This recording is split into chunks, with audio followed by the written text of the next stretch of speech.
नमस्कार दोस्तों, हिंदी विज्ञान मंच पर आपका स्वागत है। Directorate of education GNCT Delhi में मिड टर्म एग्जाम स्टार्ट हो चुके हैं और आज 10th क्लास के लिए हिंदी सब्जेक्ट का मिड टर्म एग्जाम कंडक्ट करवाया गया है। और इस वीडियो में मैं आपके साथ हिंदी विषय की मार्किंग स्कीम यानी अंक योजना शेयर करने वाला हूं। तो वीडियो को ध्यान से देखना और अपने क्वेश्चन पेपर को निकालकर आप अपने प्रश्नों के उत्तर चेक कर सकते हैं। उससे पहले जो भी स्टूडेंट चैनल पर पहली बार जुड़ रहे हैं वो चैनल को सब्सक्राइब और वीडियो को लाइक और अपने दोस्तों के साथ शेयर जरूर कर देना, ताकि वो भी इस अंक योजना यानी मार्किंग स्कीम से अपने प्रश्नों के उत्तर को चेक कर सकें। अगर आप इस मार्किंग स्कीम में दिए गए सामान्य निर्देशों को पढ़ना चाहते हैं तो वीडियो को पॉज करके इसका स्क्रीनशॉट लेकर इन सभी सामान्य निर्देशों को पढ़ सकते हैं, क्योंकि आपके पेपर को चेक करने में इन सभी निर्देशों का पालन किया जाएगा। अब आपकी अंक योजना देख लेते हैं।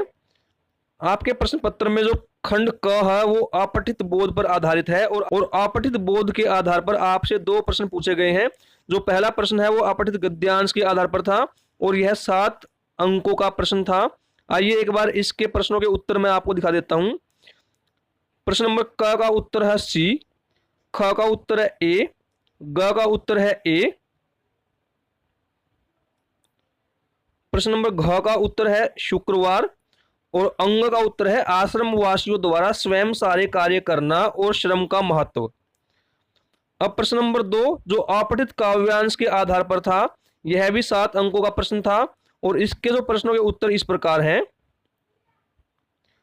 प्रश्न नंबर क का उत्तर ए, प्रश्न नंबर ख का उत्तर डी, ग का उत्तर सी, घ का लक्ष्य में असफल हो जाना और अंग परिश्रम पर भरोसा, साहसी, बुरा समय बदलने की इच्छा शक्ति, प्रयास करने के लिए हमेशा तत्पर रहना। इनमें से कोई भी 2 आपको उत्तर अपने पेपर में लिखने थे।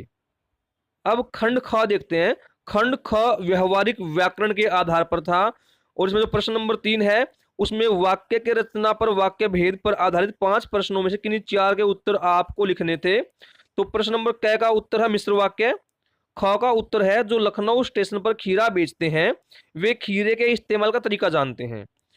प्रश्न नंबर 3 के ग भाग का उत्तर है सरल वाक्य,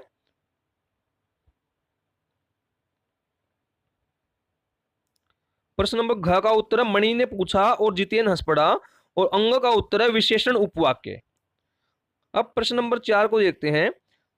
प्रश्न नंबर 4 में निर्देशानुसार वाच्य पर आधारित 5 प्रश्नों में से किन्हीं 4 के उत्तर आपको देने थे और यह प्रश्न 4 अंकों का है। प्रश्न नंबर क का उत्तर है हालदार साहब ने पान खाया, प्रश्न नंबर ख का उत्तर है कृतवाच्य, प्रश्न नंबर ग का उत्तर है भगत के द्वारा रोपनी का गीत गाया गया, प्रश्न नंबर घ का उत्तर है भाववाच्य और अंग का उत्तर है रात भर कैसे जागा जाएगा। अब प्रश्न नंबर 5 देख लेते हैं। प्रश्न नंबर 5 में निर्देशानुसार पद परिचय पर आधारित 5 बहुविकल्पीय प्रश्नों में से किन्हीं 4 के उत्तर आपको देने थे और यह प्रश्न भी 4 अंकों का है। प्रश्न नंबर क का उत्तर है पुरुषवाचक सर्वनाम, उत्तम पुरुष, पुल्लिंग, बहुवचन, कर्ता। ख का जो आंसर है वह है निश्चित परिमाणवाचक विशेष्य है इसमें बंदर। प्रश्न नंबर ग का उत्तर है सक्रमक क्रिया, पुल्लिंग, एक वचन, कृतवाच्य, वर्तमान काल। प्रश्न नंबर घ का उत्तर है अव्यय रीतिवाचक क्रिया विशेषण, भूनना क्रिया की रीति को बताने वाला। प्रश्न नंबर अंग का उत्तर है व्यक्तिवाचक संज्ञा, पुल्लिंग, एक वचन, संप्रदान कारक। ये सभी आपको लिखने थे। अब प्रश्न नंबर 6 देखते हैं। निर्देशानुसार अलंकार पर आधारित 5 बहुविकल्पीय प्रश्नों में से किन्हीं 4 के उत्तर दीजिए और यह प्रश्न भी 4 अंकों का है। अब इसके उत्तर देख लेते हैं। प्रश्न नंबर क का उत्तर है मानवीकरण, ख का उत्तर है उपमा, ग का उत्तर है उत्प्रेक्षा, घ का उत्तर है रूपक और अंग का उत्तर है अतिशयोक्ति।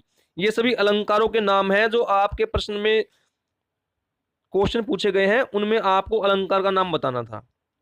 अब एक बार खंड ग की बात कर लेते हैं। खंड ग पाठ्य पुस्तक एवं पूर्व पाठ्य पुस्तक के आधार पर है और यहाँ पर आपकी पाठ्य पुस्तक और पूरक पाठ्य पुस्तक के आधार पर प्रश्न पूछे गए हैं। प्रश्न नंबर 7 पठित गद्यांश पर आधारित बहुविकल्पीय प्रश्नों के सर्वाधिक उपयुक्त विकल्प चुनकर लिखिए। यानी यहाँ भी बहुविकल्पीय आपको 4 ऑप्शन दिए गए थे, आपको सबसे सही विकल्प का चुनाव करना था और यह प्रश्न 5 अंकों का है। प्रश्न नंबर क का उत्तर है सी, उनका आचरण संत महात्मा जैसा था। प्रश्न नंबर ख का उत्तर है ए, श्रद्धा। प्रश्न नंबर ग का उत्तर है सच्चा व्यवहार, ऑप्शन ए। प्रश्न नंबर घ का उत्तर है ऑप्शन डी, कबीर के दरबार का। और प्रश्न नंबर अंग का उत्तर है ऑप्शन बी, सरल, अनुशासन प्रिय, आदर्शवादी। प्रश्न नंबर 8 एक बार देख लेते हैं। गद्य पाठों के आधार पर निम्नलिखित 4 प्रश्नों में से किन्हीं 3 प्रश्नों के उत्तर लगभग 25 से 30 शब्दों में लिखिए। और यह प्रश्न कुल 6 अंकों का है। आपसे 4 प्रश्नों में से 3 प्रश्नों को करने के लिए कहा गया है। प्रत्येक प्रश्न 2 अंक का है। जो क का उत्तर है वो आप देख सकते हैं, अनुचित, दिखावे की संस्कृति और सनक का उदाहरण, विपरीत उत्तर किंतु उचित तर्क पर अंक दिए जाएं।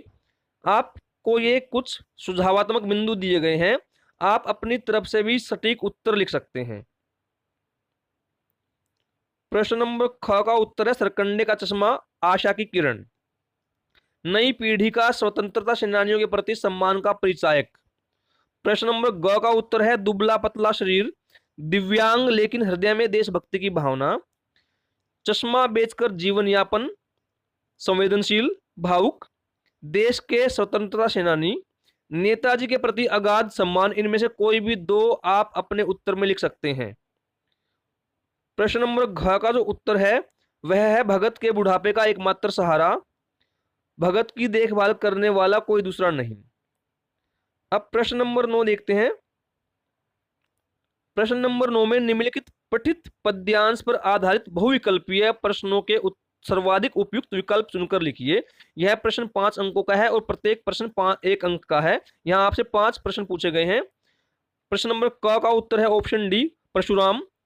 प्रश्न नंबर ख का उत्तर है ऑप्शन ए, सभी राजाओं को मार देंगे। प्रश्न नंबर ग का उत्तर है ऑप्शन सी, बहुत से धनुष तोड़े हैं। प्रश्न नंबर घ का उत्तर है ऑप्शन सी, भुंगू वंश का ध्वज। और प्रश्न नंबर अंग का उत्तर है ऑप्शन बी, क्रोध, व्यंग्य। प्रश्न नंबर 10, पद्य पाठों के आधार पर निम्नलिखित 4 प्रश्नों में से किन्हीं 3 प्रश्नों के उत्तर लगभग 25 से 30 शब्दों में दीजिए। और यह प्रश्न 6 अंकों का है, प्रत्येक प्रश्न 2 अंक का है। प्रश्न नंबर क, कमल के पत्ते से पानी में रहकर भी गीला नहीं होता, जल में रखे तेल की गागरी के समान जल की बूंद नहीं टिकती। प्रश्न नंबर ख, स्वयं अपनी वीरता का बखान नहीं करते, वीरता का परिचय युद्ध भूमि में देते हैं। प्रश्न नंबर ग, पाथे यात्रा में यात्री का सहारा, ठीक इसी प्रकार सुख की स्मृति कवि के जीवन का सहारा। और प्रश्न नंबर घ, कवि के अनुसार उसके जीवन में कोई उपलब्धि नहीं, अभावग्रस्त जीवन को खुद तक सीमित रखने की इच्छा। सटीक उत्तर है वो आपको लिखना होता है। प्रश्न नंबर 11, पूरक पाठ्य पुस्तक के पाठों पर आधारित निम्नलिखित 3 प्रश्नों में से किन्हीं 2 के उत्तर 50 से 60 शब्दों में दीजिए। यह 8 अंकों का प्रश्न है और प्रत्येक प्रश्न 4 अंक का है। तो प्रश्न नंबर ख, यहाँ पर सुझाव दिया गया कि उचित तर्क पर अंक दिए जाएं। उचित तर्क पर अंक दिए जाएं। अगर आपने जो तर्क दिया है वो सही है तो आपको अंक मिलेंगे। प्रश्न नंबर ख, अपने बच्चों के साथ अधिक समय बिताना, साथ में जगाना, नहलाना, अपने साथ पूजा के लिए बिठाना, मछलियों को चारा खिलाना, गांव के खेत और तालाब में घुमाने ले जाना आदि। ये कुछ सुझावात्मक बिंदु हैं जो आप अपने प्रश्न के उत्तर में लिख सकते हैं। प्रश्न नंबर ग, सुंदरता का जादुई एहसास, सम्मोहन में सभी कुछ अर्थहीन और ठहरा हुआ सा लगना, आत्मिक सुख की अनुभूति। प्रश्न नंबर खंड घ, रचनात्मक लेखन। जो प्रश्न नंबर 12 है उसमें आपको 3 विषय दिए गए थे और उनमें से किसी एक विषय पर 120 शब्दों में आपको अनुच्छेद लिखना था। और यह प्रश्न 6 अंकों का है। जो इसका अंक विभाजन है, इस अनुच्छेद की जो विषय वस्तु है उसके आपको 3 अंक दिए जाएंगे, जो आपकी भाषा है उसका 1 अंक आपको मिलेगा और जो आपका प्रस्तुति करने का ढंग है उसके 2 अंक मिलेंगे। जो भी आपने अपने अनुच्छेद में लिखा है उसे उसकी विषय वस्तु कहते हैं। कैसे शब्दों का प्रयोग आपने किया है वह उसकी भाषा है और प्रस्तुति कितने सहज अंदाज से अच्छे तरीके से आपने उसको लिखा है वह उसकी प्रस्तुति है। तो आपके 6 अंकों को इस प्रकार अलग अलग खंडों में बांट दिया गया है। प्रश्न नंबर 13, किसी एक विषय पर लगभग 100 शब्दों में पत्र लिखिए। अब जो पत्र लेखन होता है उसके लिए भी आपको समझाया गया होगा कि आरंभ और अंत की जो औपचारिकताएं होती हैं उसका 1 अंक होता है। जो विषय वस्तु है उसके 2 अंक होते हैं, भाषा का 1 अंक और प्रस्तुति का 1 अंक। तो कुल मिला के पत्र आपका 5 अंकों का हो जाता है। प्रश्न नंबर 14, किसी एक विषय पर लगभग 80 शब्दों में संवृत्त अथवा ईमेल लिखिए। यह प्रश्न भी 5 अंकों का है। इसमें भी आरंभ तथा अंत की औपचारिकताएं, इसमें भी आरंभ और अंत की औपचारिकताएं 1 अंक की हैं, विषय वस्तु 2 अंक की है, भाषा 1 अंक की और प्रस्तुति 1 अंक की है। प्रश्न नंबर 15 जो पेपर का अंतिम प्रश्न है, किसी एक विषय पर लगभग 40 शब्दों में विज्ञापन या सूचना लिखिए। यह प्रश्न 4 अंकों का है। यहाँ विषय वस्तु के आपको 2 अंक मिलेंगे, प्रस्तुति का 1 अंक मिलेगा और भाषा का 1 अंक मिलेगा। तो यह आपकी मार्किंग स्कीम है। जो भी 10th क्लास के स्टूडेंट हैं, आज एग्जाम दे के आए हैं, वो इससे अपने उत्तरों को मिला सकते हैं। और अगर चाहे तो वीडियो को पॉज करके स्क्रीनशॉट लेकर भी आप इसको रख सकते हैं और अपने प्रश्नों को जांच सकते हैं, जिससे आपको आइडिया हो जाएगा कि आपको आपके पेपर में कितने अंक मिलने वाले हैं।